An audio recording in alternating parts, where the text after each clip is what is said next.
तो मैम आपकी जर्नी कैसे स्टार्ट हुई फिर आपकी नहीं, पेंसिल्वेनिया में? ऐसा है ना कि आप बचपन में मुझे हाँ। तो लगता है, देखिए मेरे माँ-बाप उस तरह से कोई राजनीति में नहीं थे, कोई पद पे नहीं थे। हुँ, मेरे बाप एक मिल में मैनेजर थे, हुँ, मेरी माँ एक डॉक्टर थीं। हुँ, तो उनके बारे में मुझे तो बहुत देर में कुछ पता चला हुँ, कि इनका क्या योगदान है, क्या हुँ, इनकी एक ज़माने में लोगों के हुँ, नज़रों में क्या इनकी स्थितियाँ थी। तो हुँ, बहुत बाद में मुझे पता चला। और ख़ैर लोग आते थे, बात करते थे, आईएनए के लोग आते थे तो रात हुँ, भर इन लोगों की गप्पें चलती थी। हुँ, लेकिन जैसा कि मैंने कहा, जब हुँ, आप उसी में पैदा हुए हैं तो आप बहुत उसको सीरियसली नहीं लेते हैं। हाँ, और फिर चीज़ें बहुत बदल रही थी और हमारे घर में पॉलिटिकल डिस्कशन होता था। हुँ, हमारे माँ-बाप तो दोनों नास्तिक भी थे, हुँ, घनघोर आरएसएस विरोधी थे, हुँ, लेकिन कांग्रेस के भी बड़े भारी समर्थक नहीं थे। हुँ, तो हुँ, बहुत सारी बातें होती थी, लेकिन हुँ, आईएनए के बारे में और हुँ, उनकी भूमिका के बारे में तो हुँ, मैंने बहुत बाद में, जब मैंने खुद अध्ययन करना शुरू किया, तब हुँ, हुँ, समझना शुरू किया है। काफ़ी हुँ, मतलब जब मैं कॉलेज-वॉलेज तक पहुँच गई थी। ओके।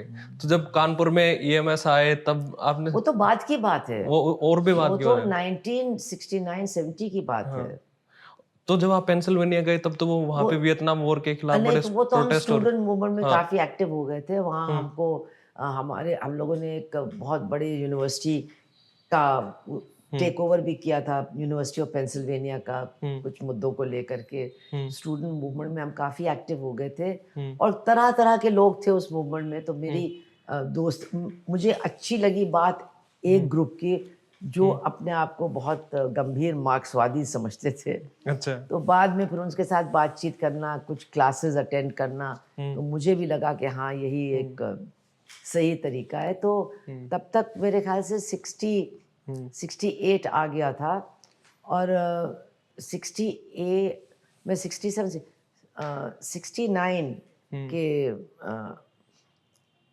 अप्रैल-मई में मैं वहाँ से चली, तो मैंने हुँ, फ़ैसला कर लिया था कि अब मुझे भारत में ही रहना है हुँ, और किसी न किसी कम्युनिस्ट पार्टी को जॉइन करना है। तब 3 थी, मुझे हुँ, कुछ नहीं पता था इनके बारे में। तो मैं कभी भारत के किसी कम्युनिस्ट से भी नहीं मिली थी तब तक। अच्छा। तो लेकिन मैंने ये तय किया था कि मैं अब अमेरिका में नहीं पढ़ूँगी। हालाँकि हाँ, मुझे बहुत अच्छे यूनिवर्सिटीज़ में दाखिला मिल रहा था। एमए एमए करने के स्कॉलरशिप्स भी हुँ, अ, ऑफ़र हुए थे, लेकिन फिर मैंने तय कर मैं आ गई। हुँ, तो फिर कानपुर आके हुँ, मेरे पिताजी एक टेक्सटाइल के मिल के मैनेजर थे, हुँ, लेकिन चूँकि उनका ये स्वतंत्रता सेनानी का भी हुँ, एक था पूरी छाप, तो हुँ, जो ट्रेड यूनियन के नेता थे, उनसे उनके हुँ, संबंध ठीक-ठाक थे। हुँ, तो उन्होंने कहा, "भई हम उनमें से जो कम्युनिस्ट हैं, उनको चाय पे बुला सकते हैं, तो बात कर लेना उनसे।" तो वो लोग चाय पर आए, तो हाँ, सीपीआई के भी थे, माले का तो कुछ नहीं था तब, हुँ, और हमारे सीपीआईएम के भी कुछ थे, तो कुछ बातचीत-वातचीत हुई। हुँ, फिर हमारे कुछ अन्य मित्र थे जो सीपीआईएम जॉइन कर चुके थे, तो उनसे कुछ हुँ, बातचीत हुई और उस समय सीपीआईएम नया-नया बना भी था, हुँ, तो उसको रीऑर्गनाइज़ किया जा रहा था कानपुर में। हुँ, तो कानपुर में हमारे एक कॉमरेड राम आश्रय थे, हुँ। जिनको काफ़ी सालों तक जिसको कहते हैं तड़ीपार, या आजकल की भाषा में तड़ी पार से मेरे ज़िला ज़िला कोई बदर और याद आ जाता है मेरे ज़िला बदर को।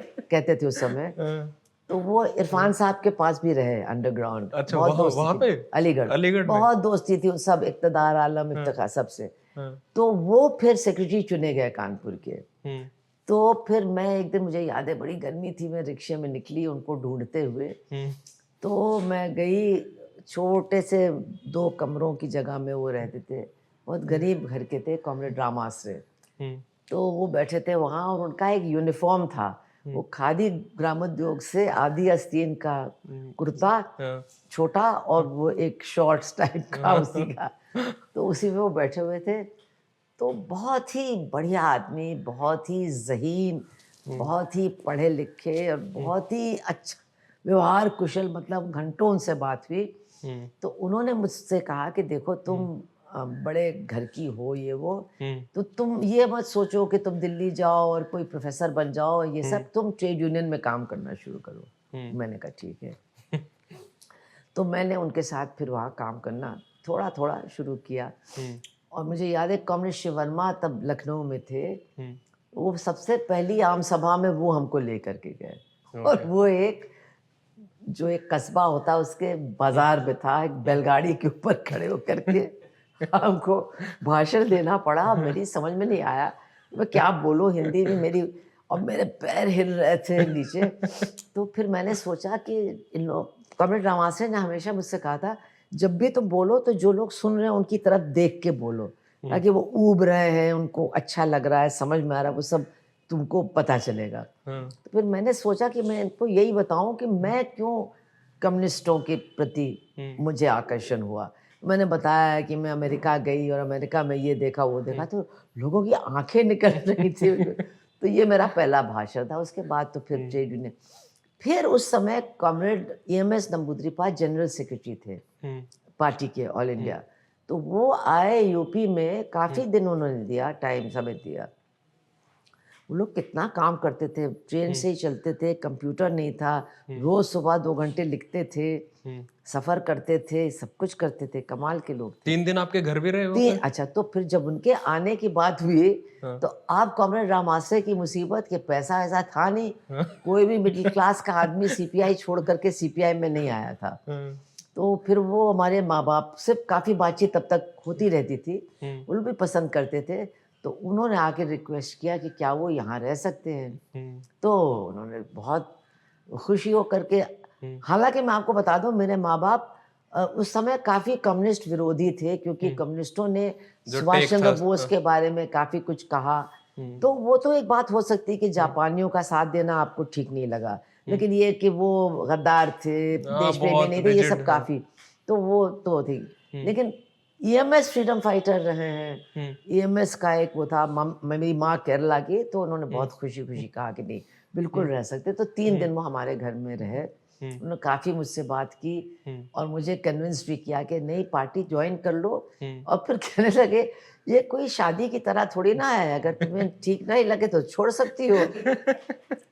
तो फॉर्म मेरा उन्होंने ही साइन किया, एक्चुअली अच्छा, मेरे लिए बहुत गर्व की बात है। हाँ, तो खैर तब मैं फिर पार्टी में आ गई और वहाँ हम लोगों ने पहला कार्यक्रम, मुझे याद है, हाँ, किया था ये लेनिन की सेंटिनरी का, और उसमें ये था कि 100 कार्यक्रम होंगे एक दिन में या 24 घंटे में, तो काफ़ी उसमें मेहनत करके वो भी सब हुआ। तो और ट्रेड यूनियन में भी काम करना शुरू किया, तब हम उसी में फिर लग गए।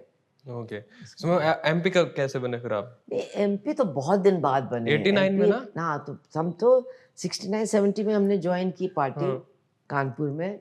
उसके बाद मैं 74 में मेरी शादी हो गई और मैं बॉम्बे आ गई, और जिसकी वजह से इमरजेंसी में मैं जेल जाने से बच गई, क्योंकि अच्छा, मेरा वारंट वहाँ कानपुर में ही घूमता रहा। अच्छा, और हमारे ऑफिस के सामने एक जूते की दुकान थी, जिसमें एक जो बाद में भाजपा के लीडर बन गए, उनकी दुकान, जूते की नहीं, सॉरी, जूते की दुकान के बगल में उनकी एक दुकान थी। तो वो बार बार वहीं जाते थे, हाँ, ऑफिस वहाँ था। कहने लगे अच्छा, हाँ हम पता लगाएंगे कहाँ है, तो रख लेते थे।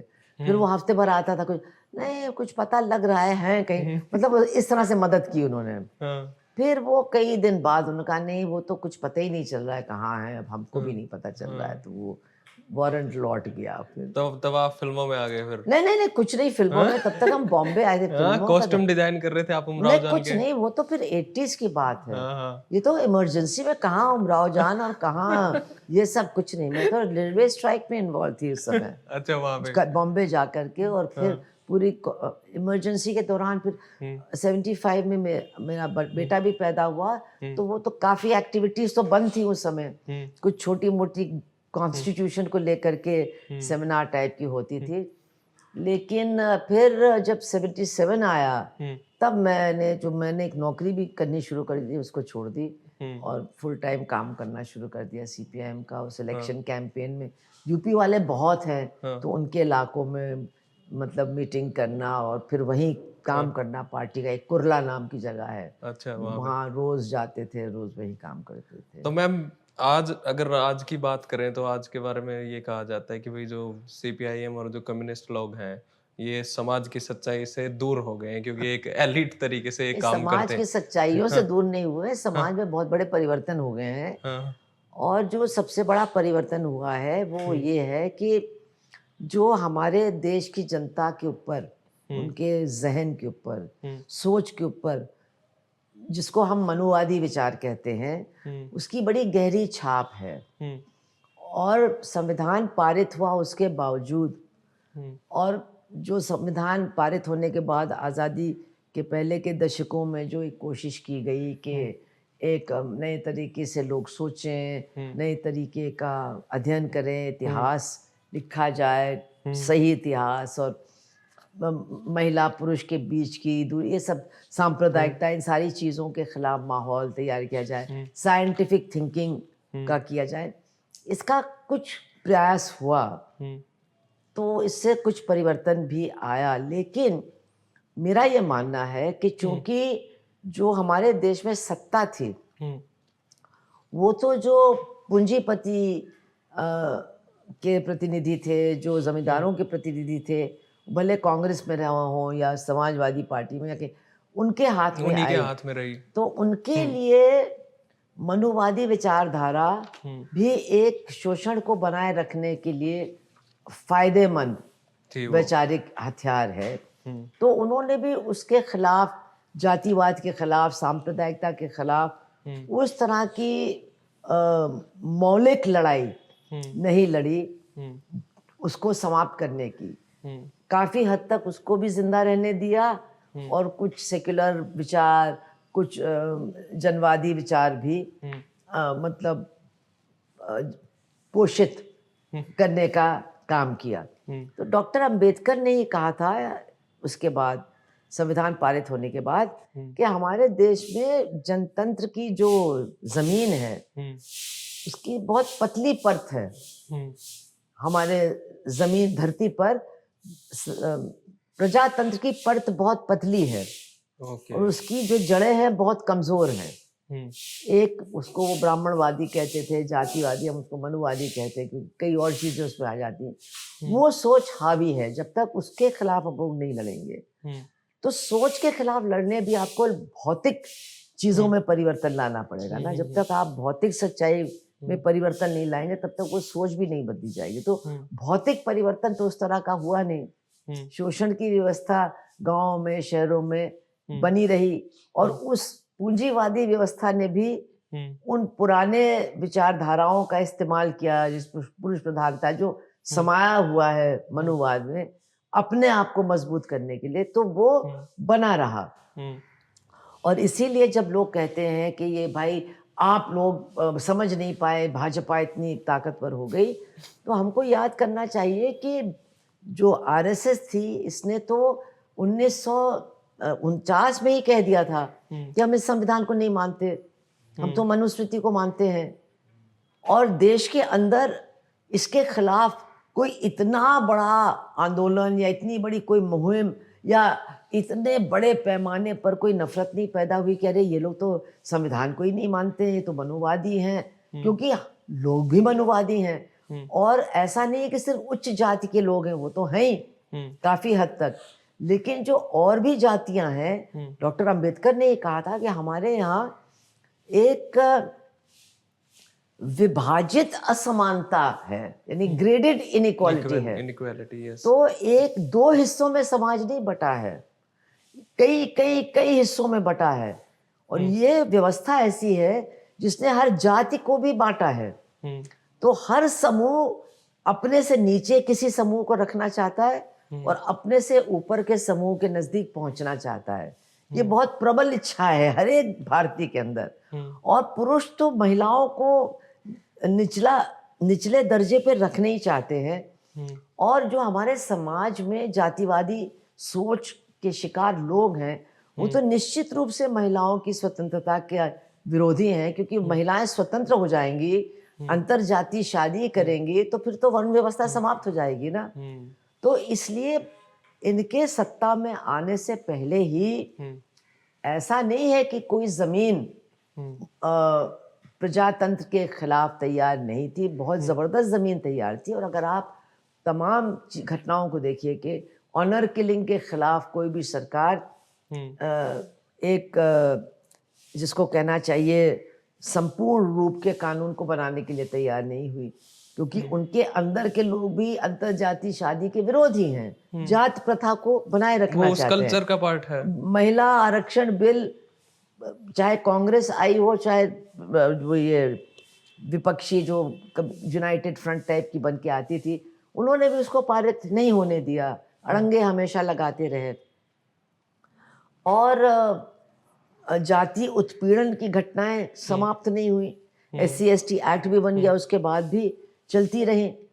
दंगे भी जबरदस्त हुए 2014 से पहले भी, मतलब जो दिल्ली में सिखों के खिलाफ हुआ वो तो 84 में ही हुआ, लेकिन उसके पहले भी जो मेरठ में आप हाशिमपुरा और इन सब चीज़ों की बात करते हैं, या उसके पहले आप ये मुरादाबाद के बारे में बात करते हैं, तो ये तो सब गैर भाजपाई सरकारों के समय हुए हैं ना, या फिर जब भाजपा सरकार का एक छोटा हिस्सा थी, ये संवित टाइप की सरकारें बनी, तब हुआ है। तो ये सोचना कि यही मनुवादी हैं, यही देखो सांप्रदायिक हैं, ये गलत है। ये घनघोर रूप से मनुवादी हैं।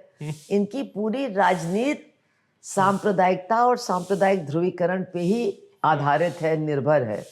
इसके बिना इनकी राजनीति चल नहीं सकती है, क्योंकि इनका मकसद है कि किसी तरह से बिना जाति प्रथा को समाप्त किए, बिना जाति विभाजन को समाप्त किए, हिंदू समाज को वो अपने पीछे लामबंद और एकताबद्ध करके एक दूसरी व्यवस्था जो मनुस्मृति पर आधारित है, जिसको वो हिंदू राष्ट्र कहते हैं, उसको बनाने का उनका लक्ष्य है। इसलिए वो सांप्रदायिकता का इस्तेमाल करते हैं, अल्पसंख्यकों पर लगातार हमले करते हैं, और इसके माध्यम से वो हिंदू समाज को अपने पीछे एकजुट करने की पूरी कोशिश करते हैं, बिना हिंदू समाज के अंतर विरोधों और विभाजनों को समाप्त किए। तो आप लोग, तो अब जो आप कहें कि क्या आपको, हम लोग समझ में सब कुछ आया, लेकिन एक तो ये पार्टियां पूंजीवादी पार्टियां हैं। इनको पूंजीपतियों से धन बल और हर तरह का बल मिलता है। पहले ज़्यादातर पूंजीपति वर्ग और जमींदार भी कांग्रेस का समर्थन करते थे, लेकिन प्यार वो ज़्यादा भाजपा से ही हमेशा करते थे। अगर आप 1948 के बाद से लगातार देखें, फिर जब ये स्वतंत्र पार्टी बनी और ये सब, ये राजा महाराजा जो बड़े फ्यूडल्स हैं, और इवन ये बिरला वगैरह, ये सब हमेशा वो फाइनेंस करते थे। और फिर जब कांग्रेस के अंदर बिखराव आया और कांग्रेस की जनप्रियता काफ़ी हद तक समाप्त होने लगी, 10 साल उन्होंने राज किया, 2004 से लेकर के 14 तक, लेकिन जो उन्होंने लेफ्ट के दबाव में जनता के हित में कदम उठाए, उनको भी वो, मतलब जिसको कहना चाहिए, जैसे उनसे भी वो शर्माते थे, जैसे मनरेगा का कानून, जैसे सच्चर कमीशन की रिपोर्ट। क्रेडिट ले रहे हो? हाँ, क्रेडिट ले रहे हो आप तो उनका? नहीं, मैं क्रेडिट लेने की बात नहीं कर रही हूँ ना कि लेफ्ट के दबाव में जो काम किए, वो तो हमारे उसमें था ही, और उन्होंने कभी भी इसकी प्रशंसा नहीं की जब तक वो थे। मैं ये बात कह रही हूँ, अगर वो उन्हीं का क्रेडिट ज्यादा लेते, उनके क्रियान्वयन में ज्यादा मन लगाते, जो फॉरेस्ट राइट्स एक्ट है उसको लागू करने में पूरे, मतलब जिसको ईमानदारी से लगते, लेकिन इनमें उनका वर्ग हित नहीं था।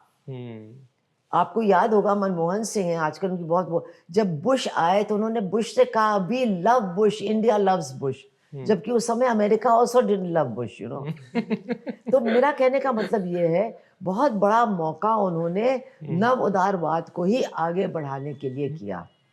और उसका पूरा फायदा एक उनसे भी ज्यादा नव उदारवादी पार्टी, जिसने उनके नव उदारवाद का विरोध किया, यानी भाजपा, उसने पूरा इसका फायदा उठाया। जो उस समय स्कैम्स वगैरह की भी बात हुई, और जो पूरा बेस था कांग्रेस का, उसको उन्होंने अपनी सांप्रदायिकता और जातिवाद के मिश्रण से अपनी तरफ खींच करके वो उन्होंने राजनीतिक सफलता मिली।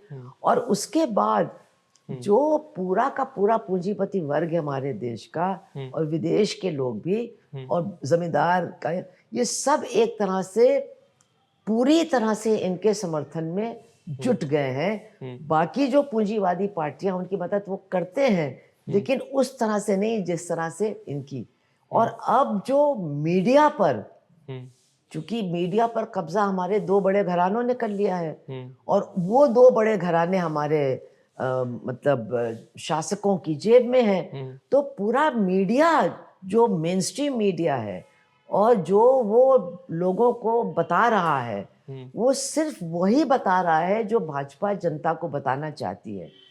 तो जैसे कि आप अगर समझें कि मुझे याद है जब रोहित वेमुला का जिसको संस्थागत हिंसा के शिकार बने, तो मैंने कानपुर में कुछ दलित बस्तियों में हमारी मीटिंग थी, हमने उनकी भी बात कही, तो उन लोगों ने कभी उनका नाम भी नहीं सुना था। तो उसका कारण ये है कि वो बात जो सोशल मीडिया की बात करते हैं, जो और चीजों का ध्यान देते हैं, उनको तो सबको मालूम था, उनके लिए बड़ा मुद्दा था। स्टूडेंट्स ने दिल्ली में, दलित ग्रुप्स ने दिल्ली में बड़े जुलूस वगैरह भी निकाले, लेकिन जो बड़े शहरों के बाहर जो लोग रहते हैं उनको पता भी नहीं था कि ऐसी घटना घटी है। तो इससे मुझे पता चला कि मेन स्ट्रीम मीडिया का कितना बड़ा असर है। जब फार्मर्स मूवमेंट शुरू हुआ तो आपको आश्चर्य होगा कि महीनों तक लोगों को मालूम ही नहीं था कि लाखों लोग दिल्ली को घेर करके बैठे हुए हैं, जो दिल्ली से दूर हैं, जो सोशल मीडिया या ऐसे संगठनों के साथ जुड़े हुए नहीं हैं जो इनकी चर्चा करते हैं, उनको पता ही नहीं था कि ये इतना बड़ा मूवमेंट हो रहा है।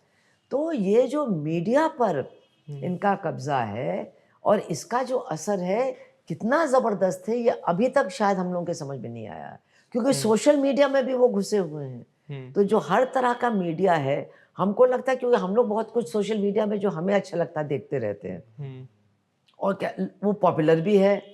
तो आप कह रहे हैं जैसे 4 लाख लोग हमको देखते हैं, लेकिन आप उनके सोशल मीडिया में फॉलोइंग देखिए, क्योंकि उसके पीछे पैसा लगा हुआ है, उसके पीछे जो बूस्टिंग की ताकत है वो लगी हुई है।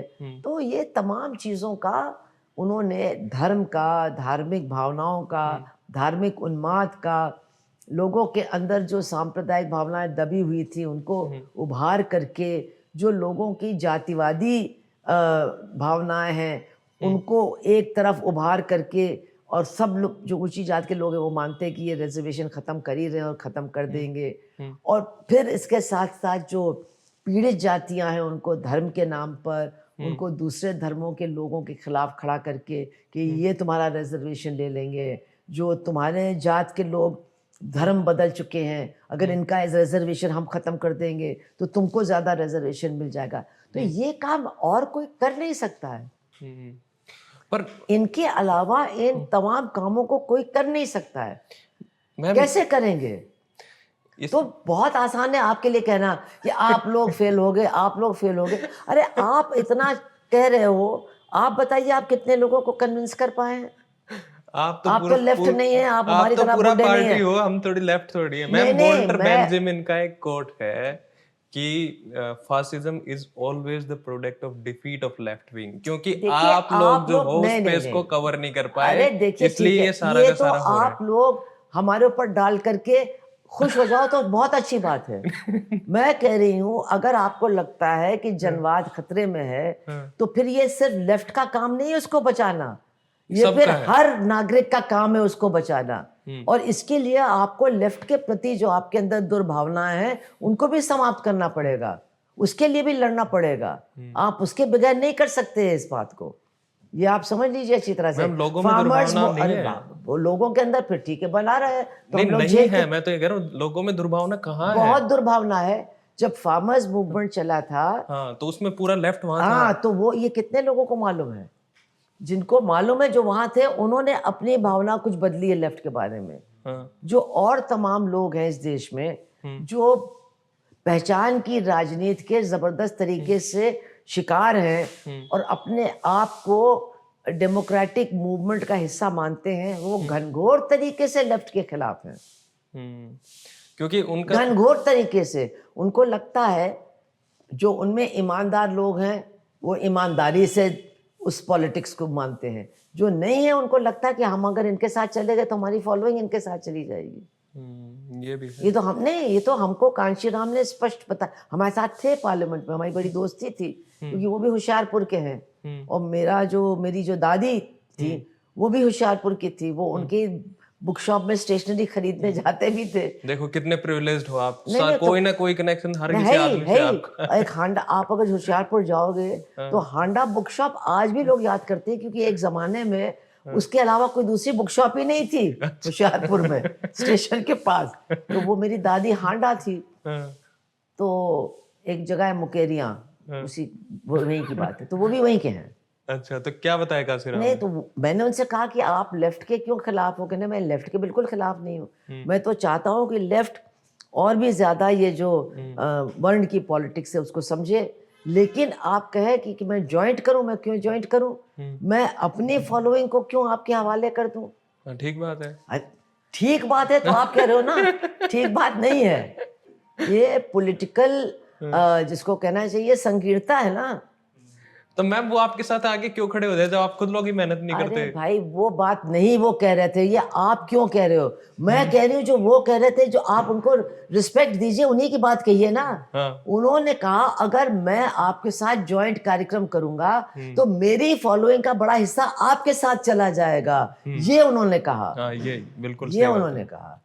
तो ये बात नहीं समझने की। एक चीज है, जब आप रिलीजन को नहीं मानते हैं, आप ब्राह्मणवाद और मनुवाद को नहीं मानते हैं, पर होता यह है कि लोग समझते हैं कि ये रिलीजन को ही नहीं मानते हैं और ये देश रिलीजियस कंट्री है। जो और जिस तरह की पॉलिटिक्स करने के लिए तमाम लोग तैयार हो जाते हैं, हम लोग नहीं कर सकते हैं। मैं यही बार बार कह सकती हूँ, हम लोग जात की पॉलिटिक्स नहीं कर सकते हैं, हम लोग धर्म की पॉलिटिक्स नहीं कर सकते हैं, हम लोग महिला विरोधी बन करके लोगों की पॉपुलैरिटी नहीं ले सकते हैं।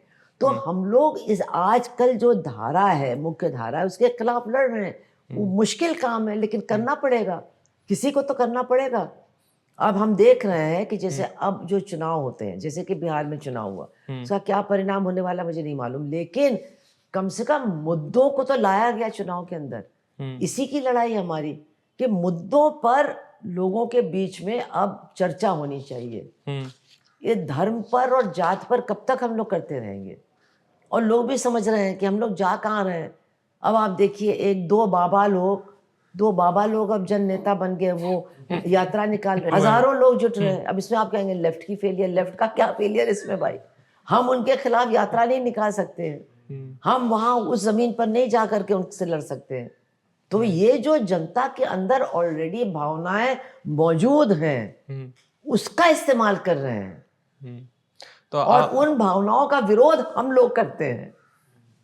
तो आप इनको कैसे समझाओगे फ्यूचर में? हम लोग समझाने के लिए यही करते हैं कि जो उनकी वस्तुगत स्थिति है, नंबर एक जाति उत्पीड़न के खिलाफ हम लोग बोलते हैं, हम लोग धार्मिक उन्माद के खिलाफ बोलते हैं, और हम कहते हैं कि इनका इस्तेमाल किया जा रहा है जो आप लोग सबसे ज्यादा पीड़ित हैं, आपकी पीड़ा को बढ़ाने के लिए, मजदूरों के अधिकारों को समाप्त करने के लिए, किसानों के अधिकारों को छीनने के लिए, जो दलित हैं उनके ऊपर अत्याचार और ज्यादा बढ़ा करके उनके तमाम अधिकारों को समाप्त करने के लिए। यही हम समझा सकते हैं, यही बात हम कर सकते हैं। महिलाओं को यही समझा सकते हैं कि इनका जो मनुवाद है वो तो तमाम महिलाओं के अधिकारों को छीनता है। तो वो अपने महिला अधिकारों के प्रति अगर जरा सा भी सजग हैं तब वो इसको सुनेंगी, समझेंगी। अगर उनके दिमाग में यही बात है कि अगर हम व्रत रखेंगे तब हमारी समस्या हल हो जाएगी, और अंतर जातीय विवाह तो बहुत ही बुरी चीज है, लड़कियों को नियंत्रित रखना बहुत सही है, तो फिर उसको बदलना बहुत मुश्किल काम है। You also want to ask, लेकिन हम उस काम को कर रहे हैं, उसी में जुटे हुए, और हम इस अपनी इन कामों के प्रति निष्ठा को बदलने वाले भी नहीं हैं सस्ती जनप्रियता को हासिल करने के लिए। ये तो अच्छी बात है। हाँ मैम, जैसे आपने मतलब 1970s में इमरजेंसी का भी दौर देखा, रेलवे स्ट्राइक्स वगैरह में भी शामिल रहे, तो एक तरीके से माना जाता है कि मतलब वो एक डिक्लेयर्ड इमरजेंसी थी जहाँ पे एक तरीके से ऑटोक्रेटिक रूल था, डिक्टेटरशिप थी, और आज के टाइम पे एक अनडिक्लेयर्ड इमरजेंसी वर्क की। देखिए, जो सबसे बड़ी बात है वो ये है कि इस संविधान के इस्तेमाल करके भी इस संविधान को समाप्त किया जा सकता है। उस समय जब इमरजेंसी लागू की गई तो संविधान की कुछ धाराओं को इस्तेमाल किया गया, फिर उनमें कुछ परिवर्तन करके चीज़ों को किया गया, राज्यसभा को 6 साल के लिए कर दिया गया, वगैरह वगैरह वगैरह। तो एक इस संविधान की जो एक पूंजीवादी चरित्र भी, उसको भी समझना, उसकी शॉर्टकमिंग्स को भी समझना ज़रूरी है। आज भी ये लोग जो राज कर रहे हैं वो तो संविधान के प्रति मतलब पार्लियामेंट की ज़मीन को भी चूमते हैं, बाबा साहब की मूर्तियों पर वो भी डालते हैं, लेकिन अंदर से खोखला कर रहे हैं। ये तब भी हुआ था, लेकिन तब ये एक तो बहुत सी चीज़ें हम भूल गए हैं, जो बहुत से लोग मरे उस समय, जो ये तुर्कमान गेट हुआ, जो ये नसबंदी का पूरा कार्यक्रम चला, वो सब अब लोग भूल रहे हैं, क्योंकि इंदिरा गांधी ने अपने आप को जनता के बीच में फिर से जिसको कहना चाहिए पुनर्स्थापित करने के लिए जो एक बड़ा काम किया वो था इलेक्शन को डिक्लेयर करना। और ये बात लोग भूलेंगे नहीं। और वो उस समय अगर हम देखें तो काफ़ी फ्री एंड फेयर इलेक्शन हुआ, क्योंकि वो खुद भी हार गई उस चुनाव को। तो उसकी वजह से अब लोगों को कहने का बहुत मौका मिल गया है कि वो दरअसल बुनियादी तौर पर तो थी जनवादी, और इसीलिए उनको भी इमरजेंसी अच्छी नहीं लगती वगैरह। अब वो अच्छी लगती थी नहीं, हम नहीं कह सकते, क्योंकि कभी भी उन्होंने उसको बुरा नहीं कहा, उनके बेटे ने तो कभी भी नहीं कहा। वो शायद रहता तो पहले ये सब शुरू होने लगता, पता नहीं मुझे, क्योंकि उन्होंने इमरजेंसी को कभी बुरा नहीं कहा।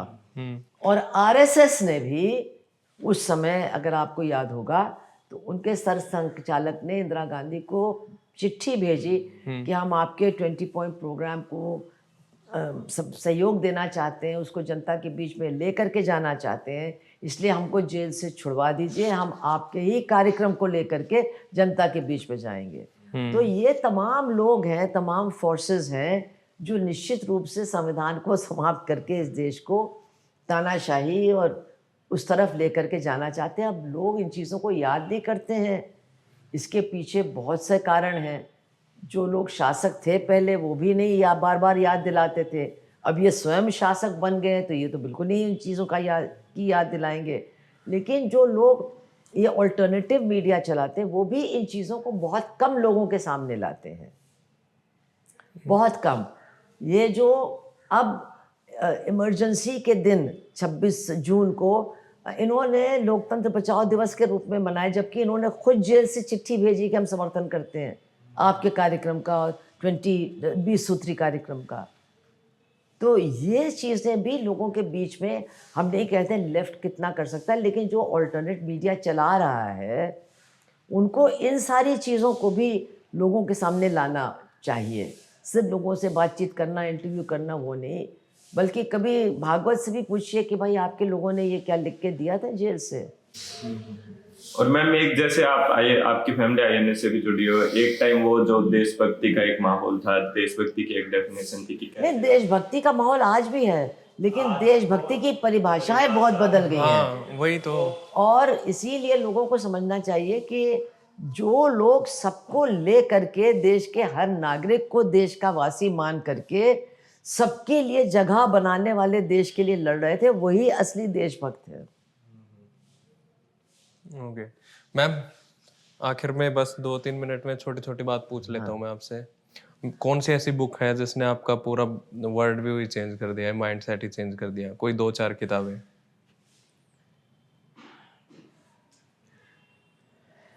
एक तो जो मार्क्स की अर्ली राइटिंग्स है खास तौर से, जिसमें वो उसने लिखा है कि ये समझना ज़रूरी है कि पहले अपना पेट भरना ज़रूरी है, पहले भौतिक चीज़ों को समझना ज़रूरी है, उसके बाद ही आप पेंटिंग कर सकते हैं, आप आर्किटेक्चर बना सकते हैं, आप कला का निर्माण कर सकते हैं। मतलब मैं बहुत भोंडे तरीके से रख रही हूँ लेकिन इसके साथ साथ उन्होंने ये भी कहा कि एक यांत्रिक भौतिकवाद को भी नहीं माना है, क्योंकि ये जो और चीज़ें, विचारधारा, कला, धर्म, ये जो सारी चीज़ें उस भौतिक सच्चाई से निकल करके मानव मस्तिष्क से बनती हैं, फिर उनका भी असर भौतिक सच्चाई पे पड़ता है। वो भौतिक सच्चाई को बदलता है। तो ये एक द्वंद्वात्मक रिश्ता है, एक यांत्रिक रिश्ता नहीं। तो ये जो उनकी अर्ली राइटिंग में हमने उस समय पढ़ा, निश्चित रूप से इसने तो मेरे बिल्कुल सोच को ही बदल दिया उस समय।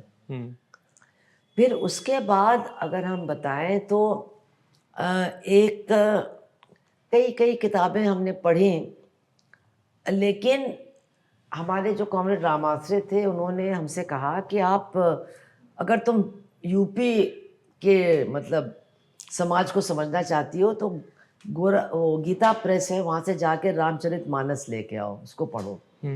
तो रामचरितमानस में अवधि के नीचे हिंदी का भी ट्रांसलेशन है। अब वो शायद बदलने वाले हैं, लेकिन वो सारी चीज़ें उसमें हैं। तो मैंने उसको पढ़ा, ठीक है, कुछ कविता बढ़िया है कलात्मक तरीके से। तो मैंने उनसे कहा, तो उन्होंने कहा कैसा लग रहा है? मैंने कहा मेरी समझ में नहीं आ रहा है। ये किताब तो राम और सीता की कहानी पर लिखा गया है, लेकिन इसमें हर दूसरे मतलब हर 4 चौपाइयों के बाद तो ये ब्राह्मणों की पूजा करो, उनके पैर धो, उनको गाय दो, उनको सर्वोच्च मानो, उनको सर्वश्रेष्ठ मानो, यही लिखा जा रहा है। मतलब ये किताब है किस बात की? कहले अब तुम समझ गए, मुझे कुछ नहीं बताना, ये उसी की किताब है। अच्छा। और ये बात सही है, वो बात मेरे दिमाग में भर गई। वो पूरा जो वर्ण व्यवस्था का पूरा खेल है हमारे देश में, वो फिर काफ़ी हद तक हम समझने की कोशिश करने लगे। और फिर हमको बाद में पता चला कि कबीर और ये मतलब तुलसीदास एक ही समय के थे, सामयिक थे। और तुलसीदास ने ये जो अवधि में लिखा तो लोग इसको बड़ा प्रगतिशील मानते हैं, लेकिन उन्होंने अवधि में लिखा कबीर की काट करने के लिए। अच्छा। क्योंकि वो उस जनता को संबोधित कर रहे थे जो कबीर के मतलब इर्द गिर्द भीड़ बना करके उनकी बातों को सुनता था। Okay ma'am. तो ये मतलब वहाँ से मैं कहूँगी ये भी एक बहुत हमारे ऊपर गहरी छाप रखने वाली किताब थी। और फिर एंगल्स की जो किताब है महिलाओं के उत्पीड़न के बारे में, तो उसने निश्चित रूप से महिला उत्पीड़न और उसका वर्गीय उत्पीड़न के साथ संबंध और कैसे वो कितना भयानक है, कितना क्रूर है, तो उस किताब ने काफ़ी हद तक हमको ये चीज़ों को समझने की ओर बढ़ाया। ये 3 किताबें हम कहेंगे। अजीब है, अर्ली राइटिंग्स ऑफ मार्क्स, वो I think that's called some 18 early writings की जो है, यमुना आइडियोलॉजी भी कहते हैं उसको। और फिर ये रामचरितमानस और फिर origin of the family, private property and the state. Okay ma'am, किसी पॉलिटिकल लीडर के साथ अगर आप डिनर करना चाहें तो किसके साथ करना चाहोगे? पहले वाले भी और नए वाले भी, अभी वाले भी और जो नहीं है वो डिनर करना चाहें? हाँ, वैसे डिनर के लिए क्या पसंद होता है आपको ज्यादा? नहीं, वो तो कुछ वो बात नहीं है। मुझे लगता है कि मुझे भगत सिंह से अगर मिलने का मौका मिल जाए, क्योंकि इतनी कम उम्र में उन्होंने इतनी चीज़ों का ज्ञान अर्जित किया था, उसको सही तरीके से परिभाषित किया था। मतलब 23 साल की उम्र में तो मर गए। उन्होंने मतलब साम्यवादी सोच को भी समझा, नास्तिक भी बन गए, एक आस्थावादी परिवार में, पूरे आस्थावादी समाज में। और उन्होंने जात के उत्पीड़न को समझा, महिला उत्पीड़न को समझा, इनके खिलाफ लिखा। तो बहुत ही, मैं समझती हूँ, बहुत महान व्यक्ति था। अगर मुझे उनसे मिलने का मौका मिल जाए तो क्या पूछोगे आप उनसे? मैं पूछेंगे क्या, जब मिलेंगे तो वो मैं पूछूंगी नहीं, मैं डिस्कशन करना चाहूंगी कि भाई कैसे आपने इन सब चीज़ों को इतनी कम उम्र में ग्रहण कर लिया और उसके बारे में लिखा भी। Okay ma'am, what does justice mean to you in one sentence? Justice means justice for all, otherwise there's no such thing as justice. Justice for all who are victims of injustice.